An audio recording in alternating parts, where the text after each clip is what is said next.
I used to believe that the worst pain a man could experience was physical. A broken bone, a deep cut, those things heal. But betrayal? That wound's something deeper. Something that doesn't just hurt, it festers. It all started on a regular Thursday night. Or at least, that's what I thought. I was supposed to be working late, finishing up a project that had me glued to my laptop for the past week. But at the last minute, my boss canceled, giving me an unexpected free evening. Instead of telling my wife, Ashley, I decided to surprise her. Maybe take her out for dinner, rekindle whatever had been slipping between us. I parked a few blocks away from our house, wanting to walk in quietly. The house was dark except for the dim glow of our bedroom window. I smiled. Maybe she was reading in bed, waiting for me. But as I stepped closer, the sound of muffled laughter stopped me dead in my tracks. It was a man's voice. A deep, cocky laugh, one that didn't belong in my house. My stomach dropped. My pulse hammered in my ears. And yet, some stupid part of me still wanted to believe that there was a reasonable explanation. That maybe I was just hearing things. I took the stairs two at a time, my body moving on instinct. My hand gripped the doorknob. I hesitated just for a second.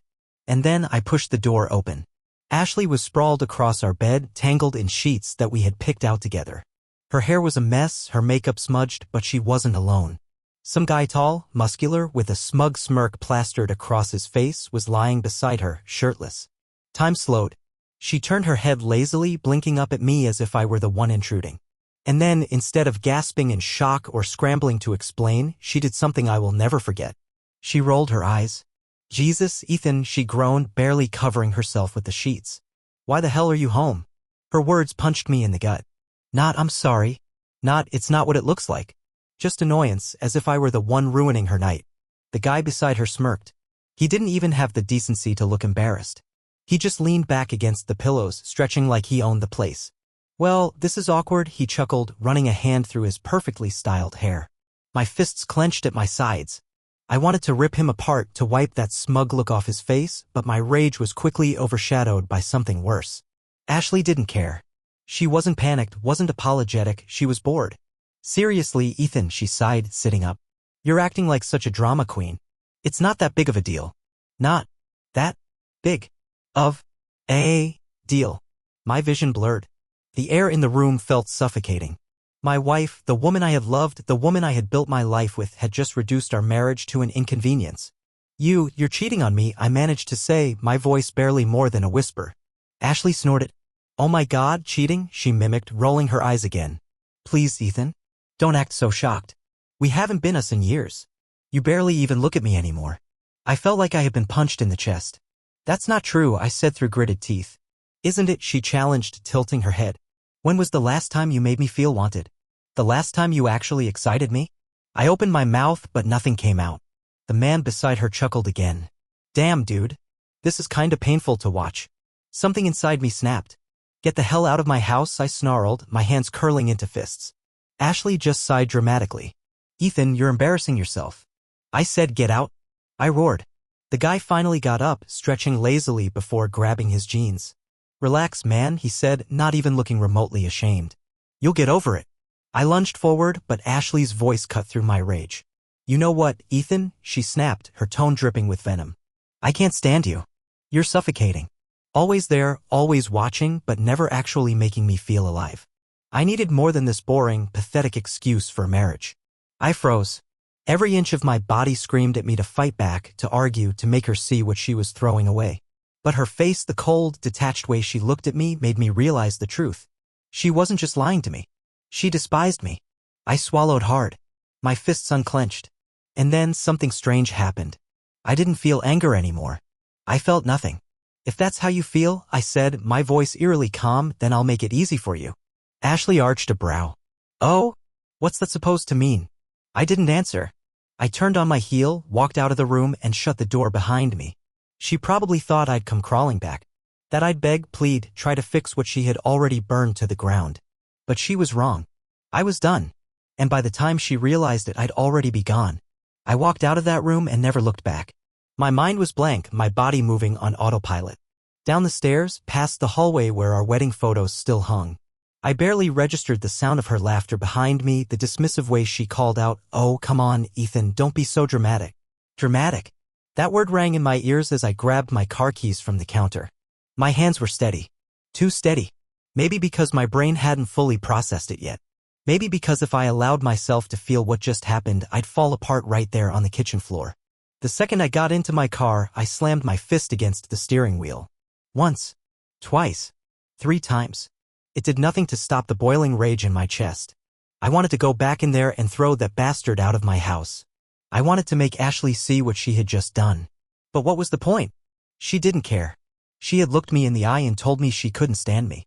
And not in the heat of an argument, not in a moment of anger, she meant it. Every word, every shrug, every bored glance in my direction, it was all the proof I needed. I turned the key in the ignition, but instead of driving, I sat there in the darkness. My own breathing was loud in the silence. I replayed every moment of the past few months, every little thing that suddenly made sense. The late nights. The sudden girls' trips. The way she never reached for me anymore, barely looked up when I walked into the room. I had ignored it all, convinced myself it was just a rough patch. That if I just worked harder, if I just tried more, things would go back to the way they were. I had been a fool. A pathetic, blind fool. I pulled out of the driveway and just drove. No destination, no plan, just the road stretching out in front of me, leading me anywhere but here. My phone buzzed in the passenger seat. I glanced down. Ashley's name flashed across the screen. I let it ring. Then, a text. "You're being ridiculous. Come back." I laughed. A hollow, bitter sound. Come back? To what? A woman who had just humiliated me in my own home? A marriage that had been dead long before I even realized it? The phone buzzed again. "We need to talk. Don't be a child about this." A child? She really thought she still had control over me. That she could twist this into being my fault, make me feel guilty for reacting the way any sane person would. I pulled over at an empty gas station, my knuckles white against the steering wheel. For the first time, I let myself feel it. The full weight of it all. The betrayal. The humiliation. The sheer, unbearable rage. I had given this woman everything. And in return, she had treated me like I was disposable. Like I was nothing more than a placeholder until something more exciting came along. I clenched my jaw and exhaled slowly. Fine. If that's how she wanted to play it, then I'd make sure she regretted it. Because I wasn't coming back. And she had no idea what was coming next. I sat in my car outside that gas station for what felt like hours, staring at my phone, watching as more texts from Ashley rolled in. "Are you seriously ghosting me? Grow up, Ethan. It's not that deep. You're acting like I killed someone. You know this isn't all on me, right?" That last one made me laugh. A low, humorless chuckle that left a bitter taste in my mouth. She was already trying to flip the script, to turn this around like I was the one who had ruined our marriage. Like she hadn't been lying to my face for God knows how long. I tossed the phone onto the passenger seat and leaned back, staring at the ceiling of the car. The worst part? I wasn't even surprised. Disappointed, sure. Enraged, absolutely. But deep down, hadn't I already known? Ashley had been slipping away for months, maybe even years. I had just been too blind, or maybe too hopeful, to admit it. I turned the ignition and pulled back onto the road, my mind racing faster than the speedometer. I needed a plan.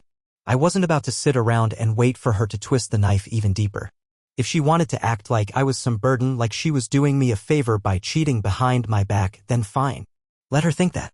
Let her believe she had me backed into a corner. Because she was about to find out just how wrong she was. I drove straight to my friend Ryan's place. He was the only person I trusted enough to show up unannounced.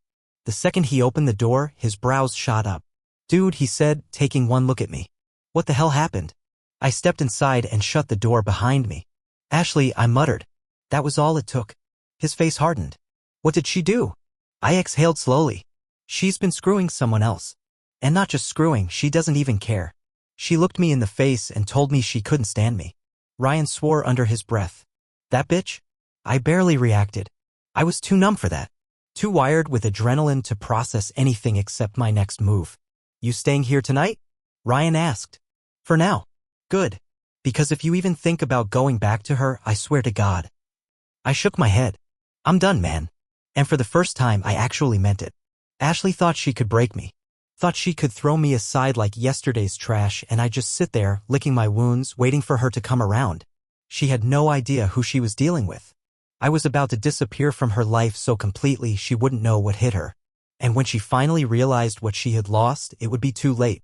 The next morning, I woke up to my phone vibrating on Ryan's coffee table. It was still early, the sun barely peeking through the blinds, but the buzzing didn't stop. "Ashley." Again. I let it ring until it stopped. Then another call.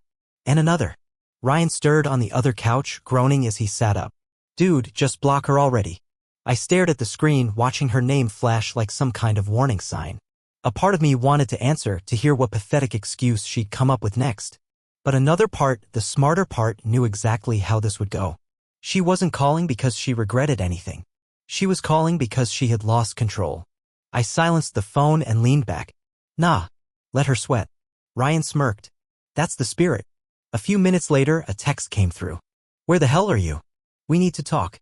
No, we didn't. There was nothing left to say. I grabbed my phone and, without hesitation, blocked her number. The instant relief that flooded my chest was unexpected. Like I had finally cut the last chain tying me to her. Ryan stretched and stood up. So what's the plan? You gonna file for divorce? The word hit me harder than I expected. Divorce. The final nail in the coffin. The end of everything I had spent years building. But what was left to save? Ashley had torched our marriage long before I walked in on her last night. Yeah, I said finally. I'm done. Ryan clapped me on the back. Good. You deserve better, man. She's gonna regret this. I wasn't sure about that. Ashley didn't seem like the type to feel regret. But she was definitely going to feel something when she realized I wasn't just some pathetic husband she could keep stringing along. I spent the next few hours making calls. First, a lawyer. Then, the bank. By the time I was done, I had started the process of separating everything: finances, property, everything we once shared. She wanted me gone? Fine. I'd make it as if I never existed. That night, I went back to the house. Not to talk. Not to fight. Just to pack my things and get out for good.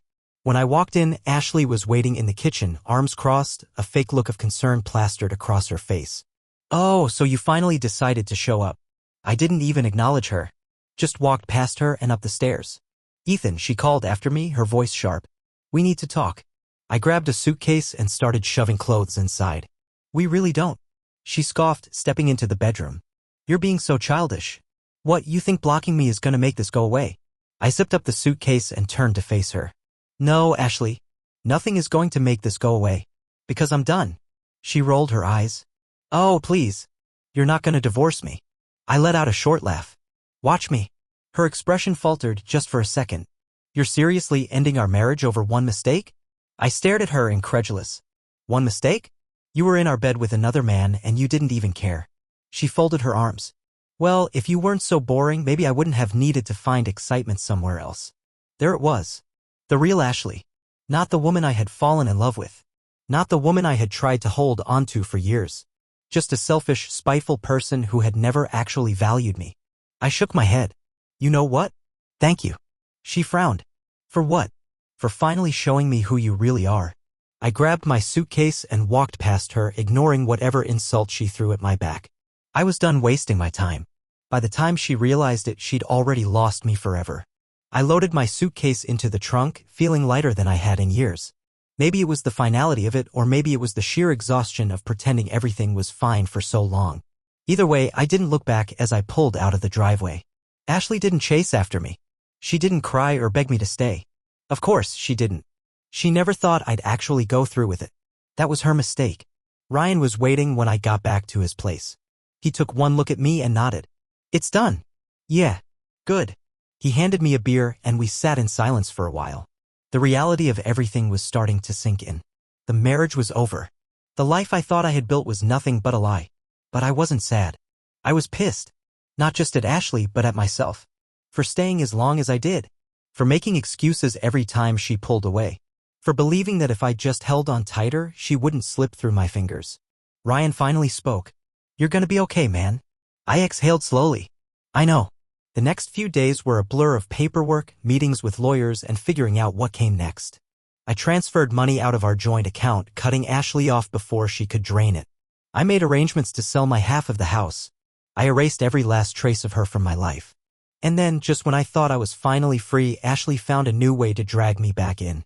It started with a text. We need to talk. I ignored it. Then another. You're making a mistake. I ignored that one too. And then the bombshell. I think I might be pregnant. I stared at the screen, my blood turning to ice. This was a new level of manipulation even for her. But if there was even a chance she was telling the truth, I needed to know. I called her, my voice flat. Are you serious? Ashley sighed dramatically. I think so. I clenched my jaw. You think? She hesitated. I haven't taken a test yet. Of course she hadn't. Because this wasn't about a baby. This was about control. She saw me slipping away and she was grasping at whatever she could to keep me on the hook. I exhaled sharply. Take the test. Now. She huffed. I will later. No, Ashley. If you're telling me this, then you're taking the test now. There was a long pause. Then she snapped, fine. I stayed on the line, listening as she rummaged through the bathroom. A few minutes later, she came back. The silence stretched. Finally, I said, well? A sigh. Then it's negative. I let out a bitter laugh. You're unbelievable. She tried to backtrack. Ethan, I really thought. I hung up. That was it. The final straw. Ashley had tried everything: gaslighting, guilt-tripping, even pretending she was carrying my child to keep me from walking away. But I wasn't just walking. I was running. And there was no turning back. The moment I hung up, I blocked her number. No hesitation this time. No second-guessing. Just one tap and she was out of my life. Ryan was right, I should have done it sooner. I sat there for a long time, staring at the wall, letting the weight of it all sink in. The woman I had married, the woman I had spent years building a life with, had just tried to fake a pregnancy to keep me from leaving. It wasn't just pathetic, it was insulting. She really thought I was that stupid. Ryan walked in, a beer in each hand, and dropped one on the table in front of me. That bad, huh? She tried to tell me she was pregnant. His brows shot up. Jesus. She's really pulling out all the stops. I laughed, but it was empty. Yeah. And then 5 minutes later, surprise, it was negative. Ryan let out a low whistle. She's desperate. She's a joke. I grabbed the beer, took a long sip, and for the first time in a long time, I didn't feel anything for her anymore. Not anger. Not sadness. Just nothing. And that was the most freeing feeling in the world. A few days passed in silence. No calls, no texts. Ashley had finally realized I was serious. I focused on work, on rebuilding my life, on figuring out what the hell came next. Then, just when I thought she was finally gone for good, she found a new way to ruin my day. Ryan and I had just come back from the gym when I got the email. At first, I thought it was a joke. Subject, urgent, read immediately. The second I saw Ashley's name, my stomach clenched. Against my better judgment, I opened it. And that's when I saw the invoice. A $3,700 charge to my credit card. She had gone on a shopping spree. Clothes, jewelry, high-end restaurants, a weekend at some luxury spa. All on my dime. Ryan glanced over my shoulder and let out a low whistle. Oh, man. She really doesn't know when to quit. I clenched my jaw. She's testing me. Ashley wasn't just trying to squeeze money out of me, she was trying to get a reaction. She wanted me to call her, to fight, to give her the satisfaction of knowing she could still get under my skin. But I wasn't giving her that. Instead, I picked up my phone, called my bank, and shut down every account she had access to. The moment I confirmed the cancellation, I sent her one final message. Nice try. Hope the spa was worth it. Don't ever contact me again. Then I blocked her email. Ryan grinned. And that, my friend, is how you handle a crazy ex. I smirked, taking a deep breath. She wanted me to play her game. And you just flipped the damn board. For the first time in weeks, I actually felt good. No more chasing, no more waiting for an apology that would never come. Ashley could try whatever tricks she wanted. I wasn't biting. I was done. And this time she knew it. A week passed, and for the first time in years, my mind was clear. No fights, no games, no walking on eggshells around a woman who didn't give a damn about me. It felt good. Better than good. I had my life back. Ryan and I went out for drinks to celebrate.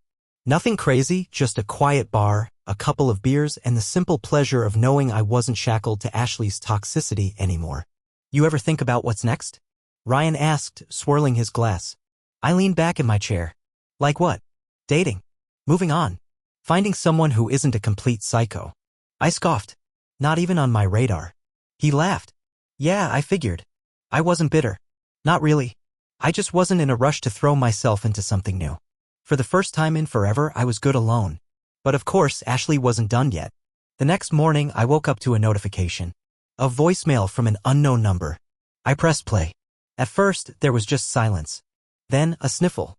A deep, shuddering breath. Then her voice. Ethan, please. Just call me. I don't know what to do without you. I sat up in bed, staring at my phone like it had grown fangs. Ashley never begged. She never admitted she needed me. But here she was, her voice cracking, practically pleading for me to call her back. I deleted the voicemail without a second thought. Ryan walked in, holding 2 mugs of coffee. You look like you saw a ghost. I smirked. Close. Ashley just left me a voicemail. He raised an eyebrow. Let me guess, apology to her? She wants me to call her. He whistled. Wow. She must really be losing it. She can lose it all she wants. I'm not playing her game. Ryan nodded approvingly. Good. Because the second you open that door, she'll find a way to drag you back in. I took a sip of coffee, already feeling lighter. Not happening. Ashley could cry, beg, pretend she had some grand realization. None of it mattered. She had already lost me. And she was finally starting to realize it. A few days passed without any more calls or messages. It was almost unsettling, like the calm before a storm. Ashley wasn't the type to just give up. She was calculating, manipulative. If she was quiet, it meant she was planning something. Ryan and I were at the gym when I finally found out what it was. I was in the middle of a set when my phone vibrated on the bench next to me. I ignored it at first, but when it kept buzzing, I sighed and checked the screen. A dozen missed calls, all from random numbers. Then a text from an unknown number. Damn, dude. Heard you cheated on Ashley? That's messed up. I froze. My grip on the dumbbell tightened. Another text came in. Wow, man. You really did her dirty like that? No wonder she left you. And another. Karma's a bitch, bro. Ryan noticed my expression. What's up? I handed him my phone. His eyebrows shot up. Oh, you gotta be kidding me. We both knew exactly what had happened. Ashley had started spreading lies. I scrolled through social media, my stomach twisting with every post I saw. Ashley had told everyone that I had cheated on her. Friends, coworkers, hell, even some of my family members were commenting, acting like they knew the whole story. One post stood out. I tried to make it work. I forgave him. But in the end, I couldn't live with the betrayal. No woman deserves that. Ryan let out a low whistle. She's really going for the sympathy card. I clenched my jaw. Of course she is. Ashley knew exactly what she was doing. She couldn't control me anymore, so she was trying to control the narrative. She wanted people to see her as the victim. Ryan leaned against the bench, shaking his head. So what's the move? You gonna defend yourself? I exhaled slowly. No. He frowned. No? If I engage, I lose. That's what she wanted. She wanted me to get mad, to lash out, to prove her point. If I started defending myself, it would look like I had something to prove. So I did nothing. And it drove her insane. 2 days later, the text started again. Why aren't you saying anything? So you don't even care that people think you're a cheater? You're making yourself look guilty, Ethan. I ignored every single one. Then the last message came in. You're ruining my life. I smirked. No, Ashley. You did that to yourself. She had spent years thinking she was untouchable. That she could lie, manipulate, cheat, and still come out on top. But this time she had miscalculated. Because I didn't care about saving my reputation. I didn't care what people thought. All I cared about was one thing. Walking away from her without looking back. A few more days passed, and just like I expected, Ashley's little campaign started to lose steam. People moved on. The messages stopped. The fake sympathy for her dried up. The thing about lies is that they need constant maintenance. And Ashley? She was getting sloppy. Ryan sent me a screenshot from one of her mutual friends, a message Ashley had accidentally sent to the wrong person. I swear, if he would just react, I could flip this around. But he's just ignoring me like a psycho. He's making me look crazy. Ryan laughed when he sent it. Newsflash, you don't need help looking crazy, sweetheart. I could have exposed her. I could have sent that message to everyone she had been lying to, burned her whole pity act to the ground. But I didn't need to. She was doing it all by herself. Then, just when I thought she had finally crawled back into whatever hole she came from, I got a call from an unknown number. I almost didn't answer, but something in me said to pick up. The second I did, I heard a voice I hadn't expected. Mr. Carter, this is Officer Daniels with the local police department. We need to ask you a few questions. I frowned. About what? We received a report from your wife, Ashley Carter. She claims you've been harassing her and refusing to leave her alone. I nearly dropped the phone. Harassing? I hadn't spoken to her since I walked out of that house. I had blocked her, ignored her, cut her off completely. And now she was telling the police that I was the problem? I exhaled sharply, forcing my voice to stay calm. Officer, I haven't contacted her in weeks. She's been the one reaching out to me. There was a pause. Then, do you have proof of that? I opened my messages, scrolling through the dozens of unanswered texts from Ashley. Yeah, I do. Good, the officer said. Because honestly, her story didn't add up. But we had to follow up. My grip on the phone tightened. So what now? Well, based on what you've told me, I'd recommend filing a restraining order. Just to cover yourself. A restraining order. Against my own wife. The thought was almost surreal, but at this point, why the hell not? Ashley had already thrown every dirty trick in the book at me. Might as well make it official. By the end of the day, the paperwork was filed. And just like that, Ashley's last desperate attempt to drag me down backfired in her face. Ryan grinned when I told him, "Damn, man. She really tried to weaponize the cops against you." I exhaled, shaking my head. "And now? She legally can't even talk to me." He smirked. That's killing her." "Oh, I was sure it was." Ashley had built her entire life on controlling people. And now, for the first time ever, she had zero power over me. I wasn't just gone. I had erased her from my life completely. And the best part? I knew deep down that it was driving her absolutely insane. A week passed. Then, too. Silence. No more calls. No more texts. No more pathetic attempts to drag me back into her mess. The restraining order worked like a damn charm. For the first time in years, I was free. Ryan and I sat on his balcony one night, watching the city lights flicker in the distance. He took a sip of his beer and smirked. "So, how's it feel?" I leaned back, exhaling slowly. "Weird." He laughed. "Weird." "Yeah, I admitted. I spent so long wrapped up in that nightmare, I forgot what it's like to just exist. Without her voice in my ear. Without all the mind games. It's like I have to rewire my brain or something." Ryan nodded. "Yeah, man. That's what happens when you spend years with a manipulative, cheating psycho." I chuckled. Yeah. And it was true. Ashley had spent so much time breaking me down, convincing me I wasn't good enough, making me feel like I was the problem. But looking back, I realized something. I was never the problem. She was. And now? She had to live with that. A few days later, I got a message from an old friend, someone I hadn't talked to in years. "Bro, you're not gonna believe this." He sent me a screenshot of Ashley's Instagram. There she was, posing for some fake candid picture, her caption dripping with woe is me energy. "Some mistakes you can never take back. Some people you lose forever. And it's all my fault. Broken heart." Ryan nearly fell over laughing when I showed him. Damn. She's really playing the victim again. I shook my head, tossing my phone onto the table. Let her. I don't give a damn anymore. Because that was the difference between us. Ashley lived for attention. She needed it like oxygen. Without someone to manipulate, she was nothing. But me? I was better off without her. And for the first time in a long time, I wasn't just surviving. I was actually living. And Ashley? She was nothing more than a bad memory.